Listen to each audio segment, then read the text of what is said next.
ló bá ẹ ṣe o ṣàmáyìn Olúwa. Bàbá ló dé gọjọgọjọ ọdún ẹ ló dé. Bínúbínú kó mi àbínú o pẹ̀gànpẹ̀gàn kó mi àpẹ̀gàn. Àwọn ọbẹ̀ rárá. Ajá gọjọgọjọ ọdún ẹ ló dé. Èdùmàrè ló di orí ẹwà wá kúkọ rẹ. David máa já gọjọgọjọ ọdún ẹ ló dé.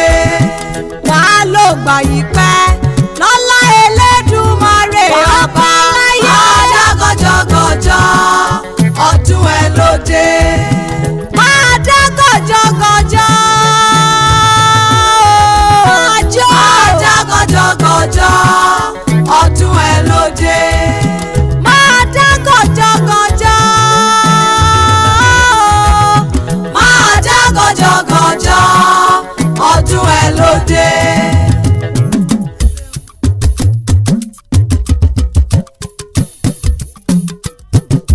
Pírí lọ́lọ́gọ́jì o. Ọládàpọ̀ àlà ó gbéra nílẹ̀ kó dìde ibi gìjàgìjà lábẹ́kùn. Òní ní sájà ibi tirẹ̀ ó yẹ máa bọ̀ ní gbàgede. Bẹ́tì rẹ̀ bá jẹ́ Olúwa gbajúmọ̀ lèmi jẹ́ o. Mo dé sí Ọlọ́run lónìí o. Ọládàpọ̀ àlà o. Mo ní mo bá olóyè mo pè ọ́ lórúkọ. Mẹ́bọ́rúkọ la fi pọba ládé. Òun la fi péjòyè láàfin. Sọ̀rọ̀sọ̀rọ̀ tó dáńtọ́ tó dángájíá lọ́ládàpọ̀ àlà ọmọ bá ògo.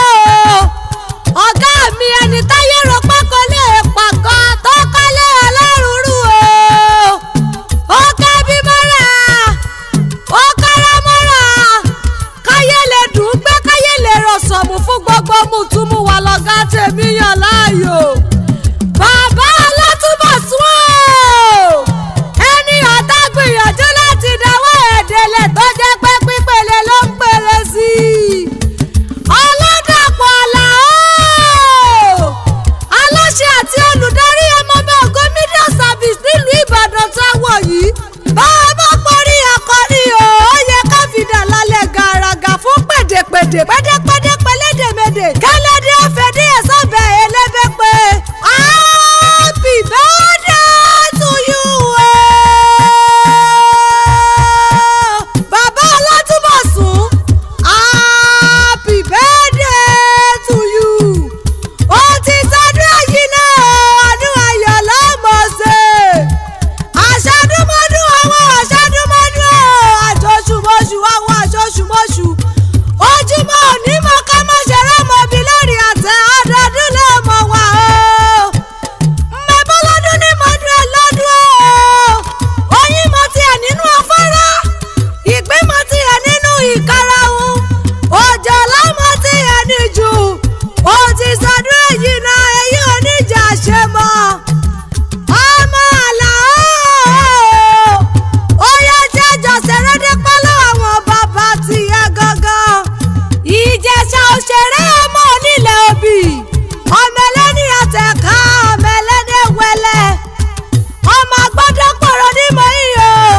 Díẹ̀díẹ̀ lóbi ń bọ̀ wọ́n ra lókìtì ọ̀gá nílé fàdà tiẹ̀ gangan.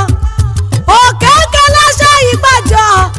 Ẹ̀làgọ̀rọ̀ tí omi láṣọ àwọn Ìjẹ̀ṣà. Òkè ulẹ̀ wọ́n wà ní ìbẹ̀tẹ̀ wálé mọ́. Ó yá ẹ̀jẹ̀ rẹ̀ lé ọmọ oyè lóòkùn. Ọmọ olóbì kan ọ̀já sanwó níyà o. Ọmọ olóbì kan ọ̀já sọ̀là. Ẹni jẹ́ kan ẹgbàá kan. Èèyàn tó bá já méjì ẹgbàá méjì. Èèyàn tó bá já mẹ́wàá òun lórúkì owó nílé bàbá tó bí ẹ lámọ̀. Ìjẹ̀ṣà òṣèré ọmọ orídìí sáná. Ilé lọmọ ẹrú àwọn tí ń mú náròkó. Ọmọ olóbì kan ọ̀wọ́wọ́ tí rí wọ́n níyà o. Ọmọ olóbì kan ọ̀wọ́wọ́ tí rí wọ́n. Èyí tó bá jẹ́ tẹni á wọ sọ́dẹ̀ ẹni. Èyí tí ò bá jẹ́ tẹni kọ́ á wọ sínú igbó. Ẹranko búburú ẹ máa rẹ́hùn mú jẹ. Ọmọ ọlọ́pọ̀ gbọ́bí sí o. Ìjẹ̀ṣà dúdú lẹ̀gbọ́n pupa làbúrò. Ìjẹ̀ṣà òṣèré ọmọ olóbì ṣèjẹ́.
you sir.